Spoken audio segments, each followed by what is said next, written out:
जेव्हा आपण दातांची काळजी किंवा निगा राखण्यास दुर्लक्ष करतो तर दातांच्या समस्यांना सामोरे जावे लागते. चला तर मग जाणून घेऊयात या समस्या दूर करण्यासाठी आपण कोणते उपाय करू शकतो. नमस्कार, मी शिल्पा. लक्षवेध या कार्यक्रमात आपल्या सर्व प्रेक्षकांचं मनपूर्वक स्वागत.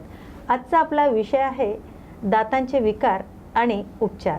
आज आपल्यासोबत या विषयावर चर्चा करण्यासाठी आले आहेत शासकीय दंत रुग्णालय आणि महाविद्यालयाचे प्रोफेसर आणि मुंबईचे head of department doctor Suryakantji Pawar. नमस्कार डॉक्टर. लक्षवेध या कार्यक्रमात आपलं मनपूर्वक स्वागत. न्यूज मराठी 24/7 च्या माध्यमातून लक्षवेधी या कार्यक्रमासाठी तुम्ही मला आमंत्रित केले आहे, त्याच्याबद्दल मी आपला मनपूर्वक आभारी आहे. सर, सर्वात पहिले आपली पार्श्वभूमी आणि आतापर्यंतच्या आपल्या प्रवासाबद्दल जाणून घ्यायला नक्की आवडेल. माझं बालपण कोल्हापूर जिल्ह्यातील गडिंग्लज तालुका प्लेस आहे, रूरल एरिया, ग्रामीण भाग आहे. तिथून माझं प्राथमिक शिक्षण झालेलं आहे.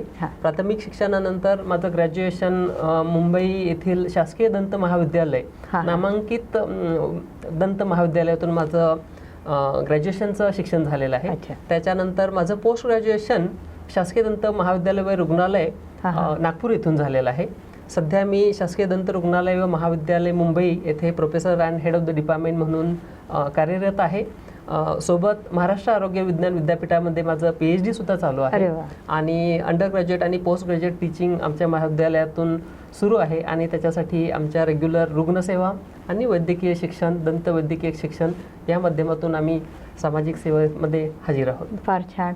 व दंत या विषयात करिअर करायचं म्हणजे दंत चिकित्सक व्हायचं हे कसं काय ठरवलं? म्हणजे ग्रामीण भागामध्ये आम्ही जेव्हा लहान होतो तेव्हा इंजिनिअरिंग किंवा मेडिकल या क्षेत्रामध्ये करिअर करणं हा एक म्हणजे कॉमन एम किंवा ऑब्जेक्टिव्ह असतो. ओके. मेडिकलला ॲडमिशन न मिळाल्यानंतर बरेचसे विद्यार्थी डेंटलमध्ये जातात. तर काहीसं त्या बाबतीत माझ्या बाबतीत सुद्धा काहीसं असंच झालेलं आहे. मेडिकलला ॲडमिशन न मिळाल्यामुळं डेंटलला ॲडमिशन मिळालं आणि मग डेंटल प्रोफेशनमध्ये आम्ही असं अनावधानाने चाललेलो आहे. खूप छान. मग आता दातांचा विषय निघालाच तर दातांची काळजी कशी घ्यावी आणि म्हणजे कोणता ब्रश वापरायचा, कोणतं टूथपेस्ट वापरायचं, काय सांगाल याविषयी? कोणता ब्रश वापरायचा आणि कोणती टूथपेस्ट वापरायची याच्याबद्दल मी असं सांगू शकेन की दातांचं ब्रशिंग करून दातांची निगा राखणं खूप महत्त्वाचं आहे. त्याच्यासाठी 3 प्रकारचे ब्रशेस मार्केटमध्ये अवेलेबल असतात: सॉफ्ट ब्रश, मीडियम ब्रश आणि हार्ड ब्रश. त्याच्यापैकी हार्ड ब्रश शक्यतो वापरला नाही पाहिजे. सॉफ्ट ब्रश काही विशिष्ट रुग्णांसाठी, काही विशिष्ट लोकांसाठी सजेस्ट केलेला असतो आणि रेग्युलरली मीडियम पद्धतीचा ब्रश वापरला तरी चालतो. काही विशेष रुग्णांना ज्यांच्या हिरड्यांचे आजार असतील किंवा हिरड्या झिजलेल्या असतील किंवा ब्रश जास्त घासल्यामुळं दाताचं घर्षण झालेलं असेल, अशा रुग्णांमध्ये सॉफ्ट किंवा अल्ट्रा सॉफ्ट ब्रश वापरला तर जास्त सोयीचं असतं. तर हा योग्य प्रकारे सल्ला घेण्यासाठी आपण दंतरोग तज्ज्ञाकडून योग्य तो सल्ला घेऊन त्या पद्धतीने रुग्णाच्या आवश्यकतेनुसार ते तुम्हाला तुमचा योग्य तो पद्धतीचा ब्रश आणि त्याच्यापेक्षा महत्त्वाचं कशा पद्धतीनं ब्रश करायचं, सायंटिफिकली कशा पद्धतीनं जास्तीत जास्त चांगल्या पद्धतीनं ब्रश करायचं याचं ते मार्गदर्शन करतील. सगळ्यात महत्त्वाची गोष्ट आपण समजून घेतली पाहिजे की जोरजोरामध्ये दातांचं ब्रशिंग केल्यामुळं दात जास्त चांगले क्लीन होतात हा एक गैरसमज आहे. नक्की. शास्त्रीय पद्धतीनं जर ब्रशिंग जर केलं, कमीत कमी 2 वेळेला, दिवसातून 2 वेळेला, सकाळी एकदा आणि संध्याकाळी झोपण्याच्या पूर्वी, तर त्याचा जास्तीत जास्त फायदा होतो. दातांची निगा चांगली राखली तर आपली ही दंतपंक्ती जी आपल्याला सुहास्य देते ते आपल्या आयुष्यभरासाठी सोबत राहिली पाहिजे आणि त्याकरिता आपण त्याच्यासाठी योग्य ते मार्गदर्शन आणि योग्य तो वेळ देणं अतिशय आवश्यक आहे. आता आपण बोलताना असं म्हणालात की दातांची झिंज होते किंवा दातामध्ये थोडेसे खड्डे वगैरे पडतात, तर बरेच वेळा डॉक्टर असं सांगतायत की दात तुम्हाला बदलावं लागेल किंवा इथे नवीन दात बसवावं लागेल, तर हे योग्य आहे का? जेव्हा नॅचरल दात कधीही दातांमध्ये आपल्या तोंडामध्ये असेल तर नॅचरल दात कधीही चांगला. हां आजकालची ॲडव्हान्स ट्रीटमेंट पद्धती सुद्धा जास्तीत जास्त नॅचरल दात किंवा दाताचं स्ट्रक्चर सेव्ह करण्यामध्ये, कन्झर्वेटिव्ह अप्रोच ठेवून वाचवण्यामध्ये प्रयत्न करते. पण काही वेळेला काही कारणामुळे, जसं की काही कारणामुळे अतिशय किडला असल्यामुळे दात काढलेला असेल किंवा ट्रॉमा किंवा दाताला धक्का लागून ॲक्सिडेंटमध्ये वगैरे दात निघालेला असेल, अशा वेळेला त्या गॅपमध्ये, त्या जागेमध्ये दात बसवणं आवश्यक असतं. आणि दात नसल्यानंतर जर तो गॅप तसाच राहिला तर आजूबाजूचे दात त्या जागेमध्ये शिफ्ट होऊन पसरून अजून काही वेगळे व्यंग किंवा प्रॉब्लेम येऊ शकतात. ते येऊ नये याच्याकरता दात काढल्यानंतर किंवा दात गेल्यानंतर त्या जागेमध्ये लवकरात लवकर दात बसवणं अतिशय आवश्यक असतं. पण आता दात बसवण्याचा असा विषय निघालाच तर तुम्ही म्हणताय की 2 दात, जर एक दात हे झालाच तर दोन्ही दातांना चा सपोर्ट घेऊन दात बसवता येतो का? त्याला ब्रिज कॅप असं म्हणताय तुम्ही. बरोबर. तर दात बसवण्यासाठी, कृत्रिमरित्या दात बसवण्यासाठी सर्वसाधारणपणे 2 पद्धती आहेत. पहिल्या पद्धतीमध्ये, जुन्या पद्धतीमध्ये, ज्याला ब्रिज असं म्हणतात, म्हणजे एक जर दात नसेल तर बाजूच्या 2 दातांचा सपोर्ट घेऊन त्या नसलेल्या दातासाठी आपल्याला असा ब्रिज लावून तिसरा दात लावता येतो. पण या पद्धतीमध्ये प्रॉब्लेम असा असतो की बाजूच्या 2 दातांचा सपोर्ट घेण्यासाठी आपल्याला तो दात सुद्धा, बाजूचे 2 दात सुद्धा घासावे लागतात. चांगल्या दातांना आपल्याला त्या ट्रीटमेंटमध्ये इन्व्हॉल्व करावं लागतं. गेल्या कित्येक वर्षापासून याला पर्याय म्हणून डेंटल इम्प्लांट्स म्हणजे दंतरोपण पद्धती ही एक ॲडव्हान्स पद्धतीची ऑप्शन आपल्याला अवेलेबल आहे. याच्यामध्ये आपण काय करतो की बाजूच्या 2 दातांना बिलकुल टच न करता जो दात गेलेला आहे किंवा तिथं जो गॅप आहे त्या गॅपच्या ठिकाणी हाडामध्ये एक विशिष्ट पद्धतीचा धातू किंवा मेटल चा स्क्रू आपण बोनमध्ये बसवतो. एक अतिशय साधी शस्त्रक्रिया असते जी डेंटल चेअरवरच होऊन जाते. आणि काही कालावधीमध्ये तो बॉडीनं तो स्क्रू अडॅप्ट केल्यानंतर त्याच्यावर आपण आर्टिफिशियल दात बसवतो. याला डेंटल इम्प्लांट किंवा मराठीमध्ये दंतरोपण पद्धती असं म्हणतो. काही वर्षाने याच्यात इन्फेक्शन नाही का होत? कुठल्याही ट्रीटमेंट पद्धतीमध्ये काही विशेष प्रकारची काळजी घेणं आवश्यक असतं. आणि डेंटल इम्प्लांटला सुद्धा ते लागू पडतं, अर्थात ब्रिजला सुद्धा ते लागू पडतं. दातांची योग्य ती काळजी घेणं, ओरल हायजीन म्हणजे स्वच्छता राखणं, रेग्युलर ब्रशिंग करणं, 6 महिन्यातून वर्षभरातून एकदा डेंटिस्टला दाखवून चेकअप करणं, या सगळ्या जर योग्य पद्धतीची निगा आणि काळजी घेतली गेली तर डेंटल इम्प्लांट सारखी उपचार पद्धती कित्येक वर्ष आपल्याला म्हणजे दात नसल्याचा भास लागू देणार नाही. आनंद मिळतो या गोष्टीचा की आपल्याला दात बसलेत तेही नॅचरल पद्धतीने दिसतात. सर, मला आता असं विचारायचं होतं की आपण डेंटल कॅपविषयी बोललात, डेंटल इम्प्लांट विषयी बोललात, तर ही प्रोसिजर कशी असते आणि किती वर्ष चालते? डेंटल इम्प्लांट या पद्धतीमध्ये तोंडामध्ये एक लोकल अनेस्थेशिया म्हणजे बधिरीकरण करण्यासाठी एक इंजेक्शन देऊन अगदी रेग्युलर डेंटल चेअरमध्येच ती प्रोसिजर केली जाते. डायरेक्टली गम्सच्या माध्यमातून बोनमध्ये तो इम्प्लांट बसवला जातो. या आपल्या टीव्हीच्या माध्यमातून काही व्हिडिओ सुद्धा आपण दाखवत आहोत, तर प्रेक्षक ते पाहतील आणि त्यांना ही प्रोसिजर लक्षात येईल. तो स्क्रू जेव्हा बोनमध्ये जातो आणि बोन त्याला व्यवस्थित पद्धतीने अडॅप्ट होतं, त्याच्यानंतर काही कालावधीनंतर 3 ते 6 महिन्यानंतर त्याच्यावर आपण आर्टिफिशियल त्या स्क्रूवर दात बसवतो. म्हणजे एक नॅचरल दात बसवल्यासारखीच ही प्रोसिजर असते, पण अर्थातच तो आर्टिफिशियल दात असतो. ही प्रोसिजर करत असताना रुग्णाचं वय, रुग्णाच्या वैद्यकीय कंडिशन्स म्हणजे ब्लड शुगर किंवा साखर किंवा ब्लड प्रेशर या गोष्टी कंट्रोलमध्ये असल्यानंतरच त्याची योग्य ती काळजी घेऊनच दंतरोग तज्ज्ञ ही प्रोसिजर करतो. सर्वसाधारणपणे अतिशय सेफ अशी ही प्रोसिजर आहे. जास्तीत जास्त रुग्णांना आपण याची सेवा देऊ शकतो. अतिशय काही छोटे मोठे कॉन्ट्राइंडिकेशन्स वगळता जास्तीत जास्त रुग्णांमध्ये ही सेवा आपण देऊ शकतो. फक्त ही सेवा दिल्यानंतर रुग्णांनी त्याची योग्य ती काळजी घेणं आवश्यक असतं. काही वाईट सवयी जसं की स्मोकिंग किंवा टोबॅको किंवा तंबाखूजन्य पदार्थांचे हॅबिट्स बंद करणं, असतील तर बंद करणं, शक्यतो नसाव्यात. योग्य तो आहार, रेग्युलर क्लीनलीनेस या गोष्टींची जर काळजी घेतली तर ही उपचार पद्धती अतिशय चांगल्या पद्धतीनं आपल्याला म्हणजे त्याचा सक्सेस रेट खूप हाय आहे. Okay okay okay. पण असंही ऐकलं की ही दंत इम्प्लांट ही जी पद्धत आहे ही खूप महिने चालते. हे असं नाही की 3 दिवसामध्ये काही काही डॉक्टर लोक म्हणतात की 8 दिवसामध्ये आम्ही दंत इम्प्लांट करतो, तर ही कोणती प्रोसिजर आहे? डेंटल इम्प्लांट्समध्ये, दंतरोपण पद्धतीमध्ये सुरुवातीच्या काळामध्ये जी पद्धती आली होती त्यामध्ये पहिल्यांदा तो स्क्रू बोनमध्ये लावायचा. ओके. बॉडीकडून तो व्यवस्थित अडॅप्ट झाला, सक्सेस झाला, ज्याच्यासाठी 3 ते 6 महिने वेटिंग करायचं आणि त्याच्यानंतर तिथं आर्टिफिशियल परमनंट दात बसवायचा. अशी ही रुटीन प्रोसेस होती.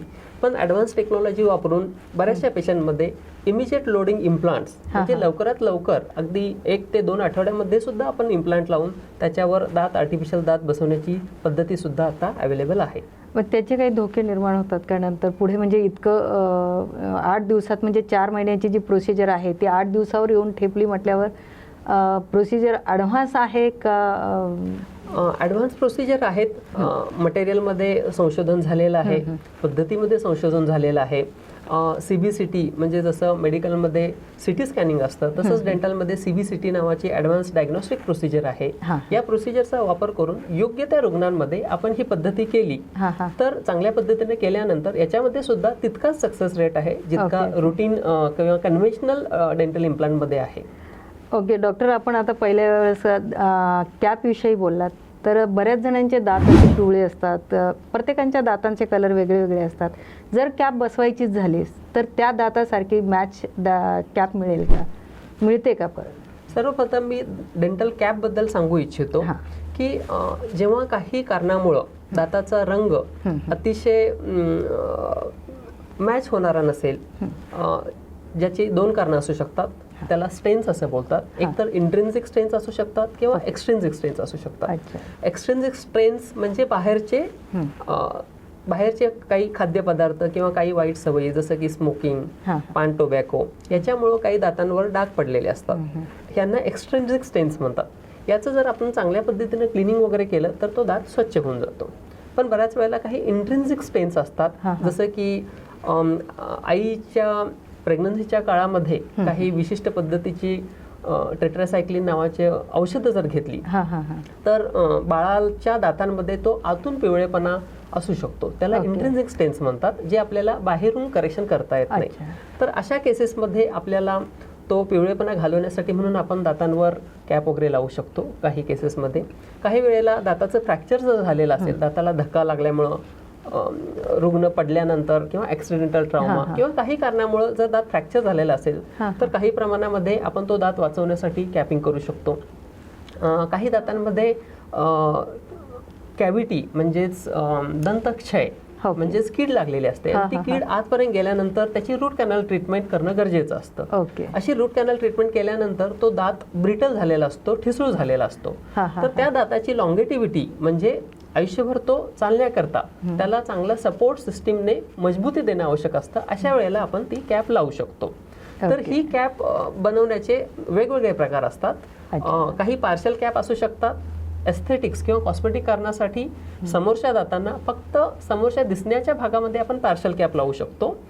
आणि पाठीमागचे जे दात असतात त्यांना पार्शल कॅप न लावता पूर्ण कॅप म्हणजे संपूर्ण कॅप लावणं आवश्यक असतं कुठल्याही कारणासाठी. तर मटेरियलनुसार या कॅप वेगवेगळ्या पद्धतीच्या असतात. बेसिकली 3 पद्धतीच्या असतात.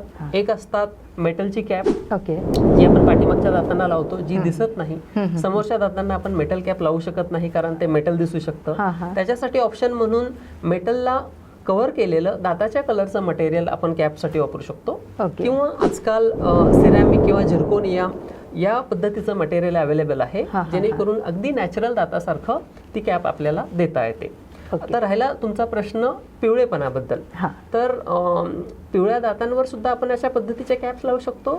आणि जेव्हा आपण एखादी कॅप देतो तेव्हा आजूबाजूच्या दातांचा जो नॅचरल कलर असतो त्या कलरला सुटेबल होणारा कलर आपल्याला त्या या मटेरियल्समध्ये अवेलेबल असतो. आपण स्वच्छ सूर्यप्रकाशामध्ये नॅचरल लाईटमध्ये तो आजूबाजूच्या दातांचा कलर आपण आयडेंटिफाय करतो आणि त्याच कलरची त्याच शेडची आपण कॅप रुग्णाला देऊ शकतो, जेणेकरून कॅप लावल्यानंतर समोरच्या व्यक्तीला नॅचरल दातामध्ये आणि कॅप्समध्ये अजिबात फरक समजून येणार नाही. अशा पद्धतीची आपली उपचार पद्धती असू शकते. मूळ पुरुष तो सृष्टीचा, उत्तुंग हिमालय तो भारत देशाचा. कणखर दणकट महाराष्ट्र हा मराठी बाण्याचा, चारी दिशाही सांगती शौर्यगाथा छत्रपती शिवरायांची, मायभूमी ही असामान्य कर्तृत्ववान पुरुषांची. राजकीय, सामाजिक, शैक्षणिक सर्वच क्षेत्रातील सामान्य पुरुषांच्या असामान्य कर्तृत्वाची यशोगाथा. लक्षवेध लवकरच न्यूज 24 मराठीवर. फक्त न्यूज मराठी 24/7 वर. नवा भारत, नवा विचार. पिवळसरपणाबद्दल आपण बोललात, तर पिवळसरपणा हा जेनेटिक असू शकतो का, की नैसर्गिक घटकापासून जे आता तयार झालेली जे मुलं टोबॅको वगैरे याचा यूज करतात यापासून पिवळसर बनतात दात, काय सांगाल? मी मगाशीच सांगितल्याप्रमाणे दोन पद्धतीचे पिवळसरपणा असू शकतो. मग तो पिवळेपणा सुद्धा असू शकेल किंवा काही वेगळ्या कलरचे अगदी चॉकलेटी काळसरपणा सुद्धा असू शकतो. नॅचरल दाताचा कलर येलोइश व्हाईट असा असतो, पण हेरिडिटरी फॅक्टरमुळं, अनुवंशिक फॅक्टर्समुळं प्रत्येक माणसाची दाताच्या कलरची, दाताचा कलर किंवा दाताचा रंग आणि त्याची शेड वेगळी असते. ओके. सर्वसाधारणपणे ही शेड वगळता एक्सट्रिन्सिक स्टेन्स म्हणजे बाहेरचे डाग आणि इंट्रिन्सिक स्टेन्स म्हणजे आतून डाग मागेशी सांगितल्याप्रमाणे असू शकतात. इंट्रिन्सिक स्टेन्ससाठी जास्त ऑप्शन्स आपल्याला ट्रीटमेंटसाठी अवेलेबल नाही आहेत. जर ते खूपच स्माईल देण्यामध्ये किंवा रुग्णाच्या स्माईलवर खूपच अफेक्ट करत असेल तर आपण तिथं आर्टिफिशियल म्हणजे कॅपिंग वगैरे करू शकतो. एक्सट्रिन्सिक स्टेन्ससाठी म्हणजे बाहेरच्या डागांसाठी मात्र आपल्याला भरपूर ऑप्शन्स आहेत. जसं की ज्या लोकांच्या वाईट सवयी असतील, तंबाखू, सिगारेट वगैरे, त्या बंद कराव्या लागतील. दातांचं क्लिनिंग आपल्याला करता येतं, त्याला स्केलिंग आणि पॉलिशिंग असं म्हणतात. या माध्यमातून आपण दातांची नॅचरल जी शेड आहे ती आपण परत घेऊ शकतो किंवा अचीव्ह करू शकतो.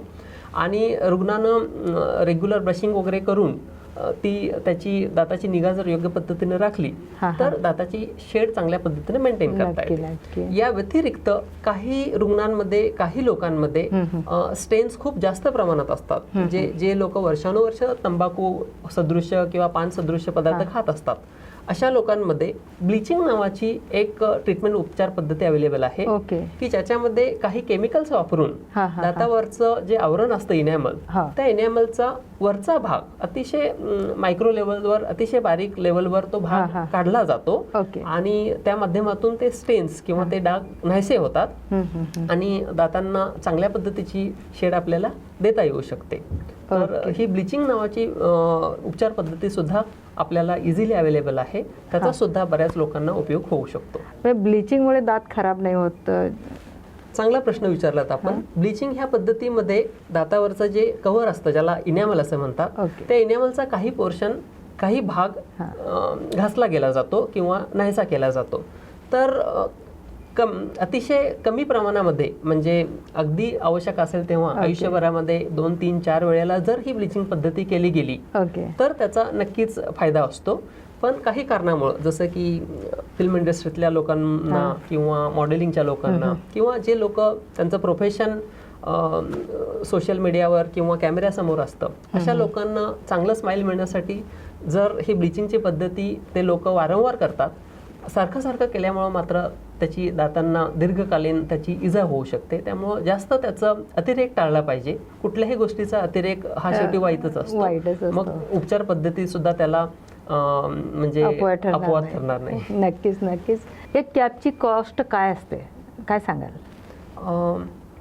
याचं उत्तर सुद्धा मला थोड्या वेगळ्या पद्धतीने द्यावं लागेल. कॉस्ट वेगवेगळ्या मटेरियलमध्ये बनवलेले असतात. Metal caps, acrylic caps, ceramic caps किंवा आजकालचं झिरकोनिया कॅप्स. मटेरियलनुसार त्याचे चार्जेस बदललेले असतात. त्याशिवाय कुठल्या एरियामध्ये, म्हणजे मुंबईसारखा metropolitan city, 2 tier cities, Pune Nashik सारखं 2 टायर सिटी, कोल्हापूर सारखं डिस्ट्रिक्ट प्लेस किंवा अगदी ग्रामीण भाग, तर वेगवेगळ्या भागानुसार याच्यामध्ये लॅबोरेटरी कॉस्ट, डॉक्टरांचं स्किल्स, हॉस्पिटलच्या फॅसिलिटीज, या सगळ्या गोष्टींचा सहभाग असल्यामुळं एका ठिकाणाहून दुसऱ्या ठिकाणी या सर्वसाधारणपणे याच्या कॉस्ट वेगवेगळ्या असू शकतात.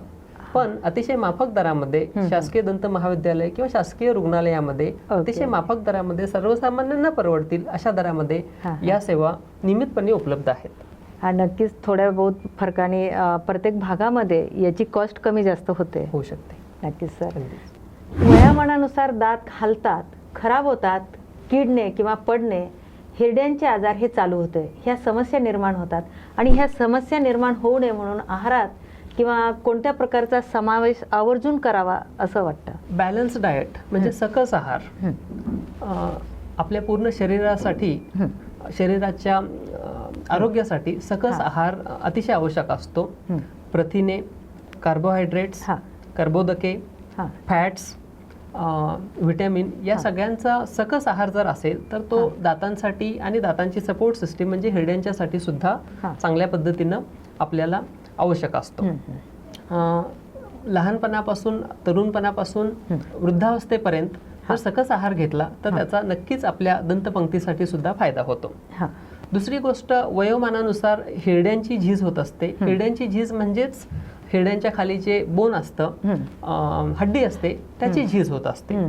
तर वयोमानानुसार या गोष्टी होत असतात, पण वेळच्या वेळी दंत तज्ञाचा सल्ला घेतला, 6 महिने ते वर्षभरातून एकदा दातांचं स्केलिंग किंवा क्लिनिंग केलं, 2 वेळेला कमीत कमी ब्रश केला आणि दातांची स्वच्छता आणि निगा राखली, दातांचं फ्लॉसिंग सारखी प्रोसिजर करून दात जास्तीत जास्त चांगल्या पद्धतीने क्लीन ठेवले आणि प्राथमिक उपचार, जेव्हाही कुठलाही दंत रोग होतो तेव्हा प्राथमिक उपचार जर वेळच्या वेळी केले तर दाताचं किंवा दंतपंक्तीचं आयुष्य अगदी आपल्या आयुष्यभरासाठी सोबत देऊ शकतं. सर, आता आपण बोललात की फ्लॉसिंग आणि क्लिनिंग वगैरे याविषयी बोलले, हे काय असतं? म्हणजे बरेचसे गैरसमज याविषयी आहेत, तर काय सांगाल? एक गैरसमज असा आहे की दातांचं क्लिनिंग, डॉक्टरांच्याकडून, दंतवैद्याकडून दाताचं क्लिनिंग केल्यानंतर दात हलतात किंवा दात सेन्सिटिव्ह होतात असा एक गैरसमज आहे. तर ते चुकीची समजूत आहे. वर्षातून एकदा किंवा 2 वेळा, 6 महिन्यातून एकदा हे दातांचं क्लिनिंग करणं गरजेचं असतं. जेव्हा आपण दातांचं ब्रशिंग करतो तेव्हा काही दातांचे भाग आपल्या ब्रशिंगमुळे क्लीन होत नसतात. ते क्लिनिंग होण्यासाठी तिथलं जे जमा झालेलं प्लाक, टार्टर किंवा कॅल्क्युलस या गोष्टी क्लीन होण्यासाठी हे क्लिनिंग अतिशय आवश्यक असतं. काही प्रमाणात डेंटल फ्लॉस, या स्लाइडमध्ये तुम्ही बघू शकता की डेंटल फ्लॉस वापरल्यामुळं जे दातांमधले एरियाज किंवा जो भाग जिथं ब्रश ब्रिसल्स पोहोचत नाहीत तो भाग सुद्धा क्लीन होऊ शकतो, जेणेकरून आपल्या हिरड्यांची निगा, हिरड्यांची स्वच्छता चांगली राखली जाऊ शकते आणि दातांचं आयुष्य वाढतं. सर, लहानपणापासून बऱ्याच जणांच्या दातांमध्ये फटी असते किंवा पोकळी असते, तर याच्यावर काहीतरी उपचार पद्धती आहेत का? वयाच्या 6व्या महिन्यापासून ते 6व्या वर्षापर्यंत दुधाचे दात आलेले असतात. 6व्या वर्षापासून दुधाचे दात एक एक करून पडतात आणि त्या जागी पक्के दात यायला लागतात. ही प्रक्रिया सर्वसाधारणपणे 12 ते 13 वर्षापर्यंत चालते आणि 13व्या वर्षापासून प्रत्येक व्यक्तीच्या तोंडामध्ये सगळे परमनंट दात म्हणजे कायमस्वरूपी दात असतात. तर हे दुधाच्या दातांची जी स्टेज आहे 6 वर्षापर्यंतची, या स्टेजमध्ये दातांमध्ये फटी असणं हे नॅचरल आहे, आवश्यक आहे दातांची डेव्हलपमेंट चांगल्या पद्धतीने होण्यासाठी. या वेळेमध्ये, या कालावधीमध्ये दातांच्या फटीसाठी काहीही उपचार करण्याची आवश्यकता नाही. रेग्युलरली दातांचं क्लिनिंग वगैरे केलं की सफिशियंट आहे. नॅचरली 12व्या वर्षानंतर जेव्हा संपूर्णपणे कायमस्वरूपी किंवा परमनंट दात आलेले असतील त्यावेळेला जर दातांमध्ये जर फटी असतील तर त्यासाठी मात्र काही उपचार पद्धती आवश्यक असतात. या पोकळी भरण्यासाठी ब्रेसेस किंवा क्लिप्स किंवा ऑर्थोडोंटिक ट्रीटमेंटने आपण ते गॅप भरू शकतो किंवा काही प्रमाणामध्ये आपण जसं चर्चा केलेली आहे की काही कॅप्स वगैरे लावून सुद्धा आपण छोट्या दातांवर कॅप्स लावून काही प्रमाणामध्ये ही दातांची पोकळी भरू शकतो. डॉक्टर म्हणून करिअरमध्ये सर्वात महत्त्वाची गोष्ट कोणती, काय सांगाल याविषयी? गेल्या जवळजवळ 20 वर्षापासून मी या क्षेत्रामध्ये आहे. डॉक्टर असल्यामुळं एक अभिमान पण असतो, पण एक रेस्पॉन्सिबिलिटी सुद्धा असते. एक दंत व्यंगोपचार शास्त्र तज्ञ म्हणून, ऑर्थोडोंटिस्ट म्हणून रुग्णांसाठी दंत व्यंगावर उपचार करून जेव्हा आम्ही रुग्णांना चांगलं स्माईल देतो तेव्हा रुग्णाच्या चेहऱ्यावरचं जे स्माईल असतं, जे हास्य असतं आणि त्या हास्यामुळं त्या रुग्णाच्या चेहऱ्यावर आलेला जो कॉन्फिडन्स असतो, जो आत्मविश्वास असतो, तो आत्मविश्वास आमच्यासाठी खूपच म्हणजे मोलाचा असतो. तो आत्मविश्वास बघितल्यानंतर, ते स्माईल बघितल्यानंतर जे समाधान मिळतं. सर, परत एकदा एक विचारावं असं वाटतं की दंत ब्रेसेस म्हणजे काय, याविषयी काय सांगाल आणि कोणत्या ब्रेसेस कोणते चांगल्या क्वालिटीचे आहेत, काय सांगाल याविषयी? हा प्रश्न तर मी अतिशय चांगल्या पद्धतीने सांगू शकेन, कारण मी स्वतः ऑर्थोडोंटिस्ट म्हणजेच दंतविंगोपचारशास्त्र तज्ज्ञ आहे. दातांमध्ये फटी असल्या, दात वेडेवाकडे असले, दात पुढे असले, जबड्यांमध्ये व्यंग असलं तर दंत व्यंगोपचार उपचार पद्धती म्हणजेच सर्वसाधारणपणे क्लिप्स किंवा ब्रेसेस यांची उपचार पद्धती करून आपण हे व्यंग दूर करू शकतो. आणि पेशंटला फक्त चांगलं स्माईलच नाही तर एक चांगला चेहरा सुद्धा आपण या माध्यमातून देऊ शकतो. तर सर्वसाधारणपणे 2 पद्धतीच्या उपचार पद्धती असतात. एक म्हणजे रिमूव्हल अप्लायन्सेस, काढायचे घालायचे अप्लायन्सेस, आणि एक फिक्स अप्लायन्सेस. ह्या फिक्स अप्लायन्सेस मध्ये मेटलचे किंवा दाताच्या कलरचे सिरॅमिकचे ब्रेसेस असतात. आणि काढायचे घालायच्या पद्धतीमध्ये काही कन्व्हेन्शनल जुन्या पद्धतीचे प्लेट्स घालायचे असतात. आणि गेल्या काही 5-10 वर्षापासून इनव्हिजिबल अलायनर्स नावाचे transparent resin made appliances available असतात, की रुग्णाच्या आवश्यकतेनुसार आपण तशा पद्धतीचं की दाताचं स्कॅनिंग करून 3D इमेजेस बनवून त्याच्यावर आपल्याला आवश्यकतेच्या उपचार पद्धतीच्या आवश्यकतेनुसार आपण ते अलायनर्स बनवू शकतो. आणि पेशंटला हे रिमूव्हल अलायनर्स जास्तीत जास्त कालावधीसाठी दातांमध्ये ठेवावे लागतात. 24 तासापैकी कमीत कमी 20 तास ते दातांवर लावावे लागतात, जेणेकरून या दातांच्या फटी भरणं किंवा वेड्यावाकड्या दातांना सरळ करणं शक्य होऊन जातं. खूप छान. याला इनव्हिजिबल अलायनर्स असे म्हणतात. ही सुद्धा उपचार पद्धती काही प्रमाणामध्ये आजकाल पॉप्युलर होत आहे, प्रसिद्धीस आहे. हे ब्रेसेस किती महिने लावावं लागतात? 1 महिना म्हणजे 3 महिने असं, म्हणजे याची कालावधी किती असतो? या उपचार पद्धतीचा सगळ्यात मोठा डिसएडव्हान्टेज म्हणजे ही उपचार पद्धती थोडीशी लांबची असते. सर्वसाधारणपणे 1.5 ते 2 वर्ष हा कालावधी सक्सेसफुल ट्रीटमेंटसाठी योग्य त्या पद्धतीने उपचार पद्धती करण्यासाठी आवश्यक असतो. काही अतिशय कमी प्रमाणामध्ये 1 वर्षापेक्षा कमी कालावधीमध्ये ही उपचार पद्धती होऊ शकते. आणि काही रुग्णांमध्ये अगदी 2 वर्षापेक्षा जास्त सुद्धा कालावधी लागू शकतो. तर थोडीशी लांबची प्रोसिजर म्हणजे थोडीशी जास्त कालावधीची ही उपचार पद्धती आहे. आणि या उपचार पद्धतीमध्ये रुग्णाला काही फूड रिस्ट्रिक्शन्स, काही दातांची काळजी वगैरे घेण्याची काही पथ्य सुद्धा पाळावे लागतात. हा एवढा एकच त्याच्यामध्ये त्याची पडती बाजू आहे की जी आपल्याला त्याची जर योग्य पद्धतीने काळजी घेतली तर आपल्याला खूप चांगल्या पद्धतीने त्याची उपचार पद्धती करता येते. सर, डॉक्टर म्हणून सर्वात मोठा आनंद कोणता वाटतो? काय सांगाल? डॉक्टर म्हणून किंवा एक डेंटिस्ट म्हणून जेव्हा एखादा रुग्ण आमच्याकडे येतो आणि त्याचा दुखणार त्याच्या ज्या वेदना असतात त्या वेदना जेव्हा आमच्या उपचाराच्या माध्यमातून बंद होतात, किंवा एक दंतविंगोपचार तज्ज्ञ म्हणून जेव्हा आम्ही रुग्णाला चांगलं स्माईल देतो आणि त्या स्माईलच्या माध्यमातून रुग्णाच्या चेहऱ्यावर जो आत्मविश्वास दिसतो, तो आत्मविश्वास आणि चेहऱ्यावरचं ते हास्य ही आमच्यासाठी खूप अनमोल गोष्ट असते. त्याच्यासारखा आनंद आम्हाला म्हणजे वेगळा मिळू शकणार नाही. खूप छान सर. सर, दंत इम्प्लांट म्हणजे काय आणि हे कोणत्या पेशंटला करायची गरज पडते? काय सांगाल याविषयी? काही कारणामुळे जेव्हा एखादा दात काढलेला असतो किंवा दाताची तिथं जागा असते, तिथं आर्टिफिशियल दात बसवण्यासाठी 2 उपचार पद्धती वापरल्या जातात. एका उपचार पद्धतीमध्ये ज्याला आपण ब्रिज असं म्हणतो, बाजूच्या 2 दातांचा सपोर्ट घेऊन आपण मधला एक दात आर्टिफिशियल दात ज्याला बसवतो तेव्हा त्याला ब्रिज असं म्हणतात. पण या प्रोसेसमध्ये, या उपचार पद्धतीमध्ये बाजूच्या 2 दातांचा आपल्याला सपोर्ट घेणं आवश्यक असतं. गरज नसताना चांगल्या नॅचरल दातांना आपल्याला तिथं उपचार पद्धतीमध्ये इन्व्हॉल्व करावं लागतं. गेल्या काही वर्षापासून आधुनिक उपचार पद्धतीमध्ये या 2 दातांना इन्व्हॉल्व न करता आपण हिरड्यांच्या माध्यमातून हड्डीमध्ये एक विशिष्ट पद्धतीचा धातू, या स्लाइडमध्ये आपण बघू शकतो, विशिष्ट पद्धतीचा धातू आपण जेव्हा त्या हड्डीमध्ये बसवतो, काही कालावधी 3 महिन्यापासून 6 महिन्यापर्यंतचा कालावधी आपण देतो. आपली बॉडी त्या धातूला, त्या स्क्रूला अडॅप्ट करते आणि त्याच्यानंतर आपण त्याच्यावर आर्टिफिशियल दात किंवा कृत्रिम दात बसवतो. या उपचार पद्धतीला डेंटल इम्प्लांट किंवा दंतरोपण पद्धती असं म्हणतात. पण मग याच्यानंतर काही इन्फेक्शन वगैरे काही होतंय का याविषयी? कुठल्याही नॅचरल दातासाठी जी आपल्याला काळजी घेणं आवश्यक असतं, जसं की रेग्युलरली दातांचं क्लिनिंग करणं, 2 वेळेला ब्रश करणं, वाईट सवयी, स्मोकिंग, तंबाखूजन्य पदार्थांच्या पासून दूर राहणं, ही जी काळजी आपल्या नॅचरल दातांसाठी घ्यायची असते तशाच पद्धतीची काळजी आपल्याला डेंटल इम्प्लांटसाठी किंवा ब्रीजसाठी घेणं आवश्यक असतं.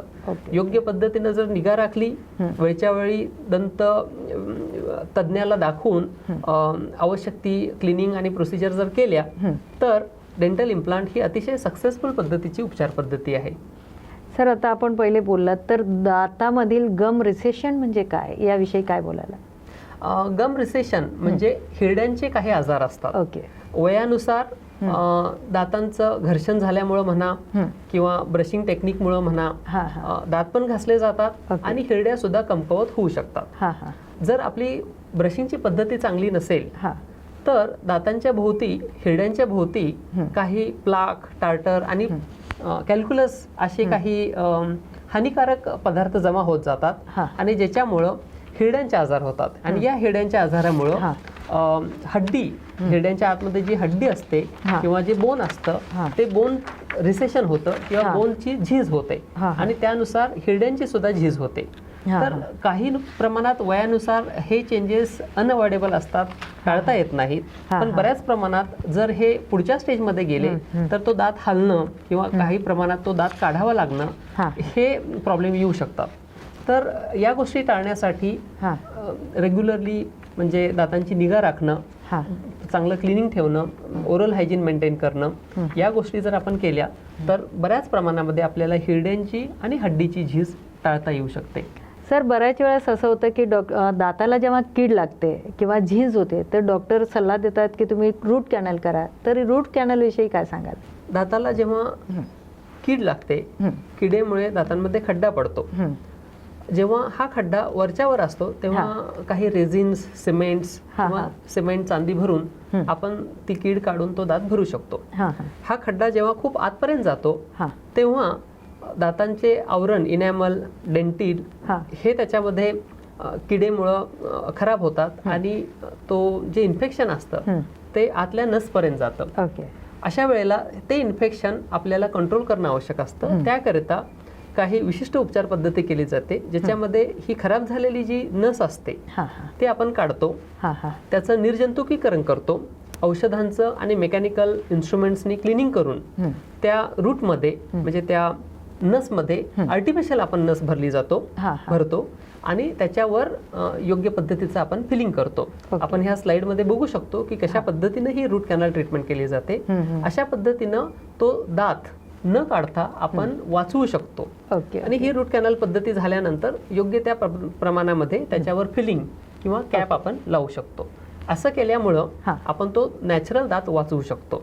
काही प्रमाणात हिरड्या झिजलेल्या असतील, हड्डी झिजलेली असेल, दंतक्षय किंवा अतिशय कमी प्रमाणामध्ये जर दाताचं फ्रॅक्चर वगैरे जरी झालेलं असेल तर अशा वेळेला ही रूट कॅनल ट्रीटमेंट करून आपण तो दात वाचवू शकतो, नॅचरल दात आपण वाचवू शकतो.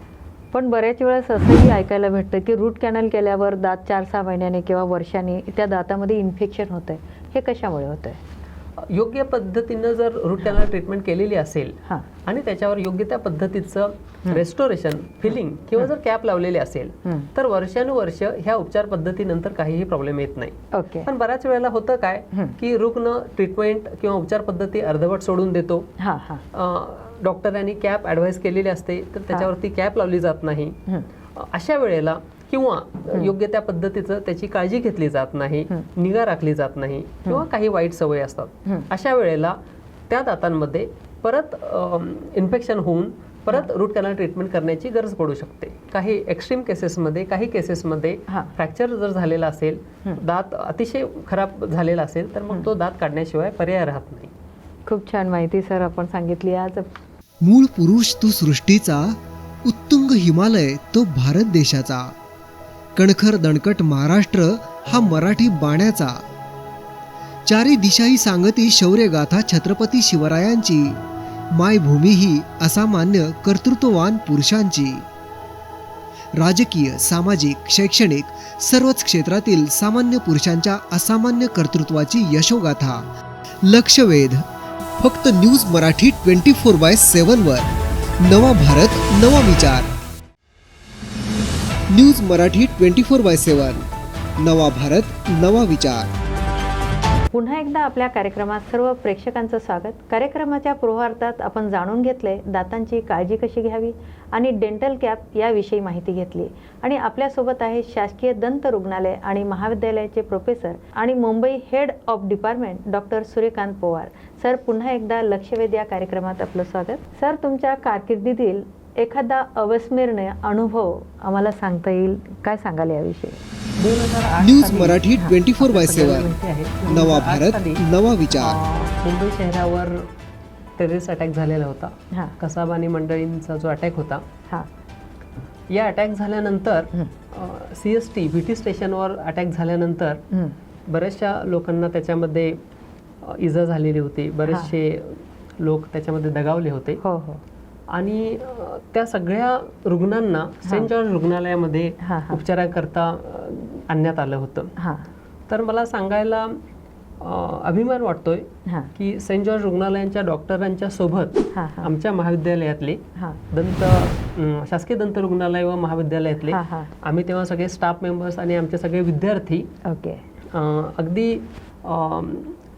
जेव्हा हा हल्ला झाला आणि जेव्हा ते रुग्ण आले, अगदी काही क्षणामध्ये आम्ही तिथं उपलब्ध होतो, आम्ही अवेलेबल होतो. जरी आम्ही डेंटल प्रोफेशन मधले असलो तरी आम्हाला जे जे शक्य होतं, म्हणजे एखाद्या रुग्णाचं रक्तस्त्राव रोखणं किंवा त्यांना इंट्राव्हेनस इंजेक्शन्स देणं, त्यांना जे जे आवश्यकता होतं रुग्णालयाच्या डॉक्टरांच्या सल्ल्यानुसार आम्ही ती देत होतो. आणि मला म्हणजे खरोखर आमच्या महाविद्यालयाच्या विद्यार्थ्यांचा आणि आमच्या डॉक्टरांचा मला अभिमान वाटतो की त्या माध्यमातून आम्हाला काही लोकांचे म्हणजे प्राण वाचवण्यास सुद्धा यश आले. आणि एका वेगळ्या अँगलने मला पहिल्यांदा आयुष्यामध्ये वाईट वाटलं की आपण मेडिकलचे डॉक्टर नाही. कारण की जर कदाचित मी मेडिकलचा डॉक्टर असतो तर कदाचित अजून 2-4 लोकांचं प्राण मला तेव्हा वाचवता आले असते. तर तो अनुभव हा चांगला अनुभव नव्हता, पण एक अविस्मरणीय अनुभव आहेत. कारण ती गोष्ट आठवली की अजून सुद्धा माझ्या अंगावर शहारे येतात, अजून सुद्धा माझ्या समोर ते चित्र उभं राहतं. त्या सगळ्या रुग्णांना आमच्या विद्यार्थ्यांनी अगदी रात्री 1:30-2 वाजेपर्यंत योग्य ती सेवा दिली. त्याच्यानंतर बऱ्याचशा रुग्णांना मग जे हॉस्पिटलमध्ये शिफ्ट करण्यात आलं. तर तो माझ्या जीवनातला असा हा अविस्मरणीय प्रसंग आहे. खरंच अविस्मरणीय म्हणावं लागेल त्यांना, कारण का तो त्यावेळेस झालेला तो मोठा एक 2008ची घटना होती ती. सर, या मेडिकल करिअरमध्ये जे मुलं करिअर करू पाहतात अशा मुलांना आपण काय सल्ला द्याल? मेडिकल प्रोफेशन किंवा मेडिकल करिअर असं म्हटलं जातं की डॉक्टर हा दुसरा म्हणजे देवाचं रूप आहे असं म्हटलं जातं. मला असं मी ते सांगू इच्छितो की आम्ही डॉक्टर लोक सुद्धा आपण माणसंच आहोत, पण हे एक नोबल प्रोफेशन आहे, खूप चांगलं प्रोफेशन आहे. जेव्हा आपण रुग्णांना सेवा देतो, एखाद्या रुग्णाचा जीव वाचवला जातो किंवा आमच्या डेंटल प्रोफेशनच्या माध्यमातून आपण रुग्णांच्या वेदना नाहीशा करतो किंवा रुग्णाला चांगलं स्माइल देतो, त्याच्यातून जे समाधान मिळतं तर त्या समाधान अतिशय अमूल्य असं आहे. नक्कीच. इथे मी एक माझा प्रसंग किंवा एक माझी आठवण शेअर करू इच्छितो. अगदी ग्रामीण भागातली एक महिला रुग्ण, जिचं लग्न झालेलं नव्हतं, 27-28 वयाची ती लेडी तिच्या वडिलांच्या सोबत आलेली होती आणि डोळे खाली किंवा चेहरा खाली आलेली होती, त्याचे दात समोर होते. तिच्या वडिलांच्या सांगण्यानुसार आम्ही त्यांची ट्रीटमेंट केली. वडील सांगत होते की सर, तिचं लग्न होत नाहीये. आणि आम्ही जवळजवळ वर्षभर तिची ट्रीटमेंट केली, उपचार केली. बऱ्याच प्रमाणामध्ये दात आतमध्ये वगैरे गेले, तिच्या चेहऱ्यामध्ये स्माईलमध्ये चांगला फरक पडला आणि अचानक ती म्हणजे ट्रीटमेंटला येण्यासाठी बंद झाली, गायब झाली.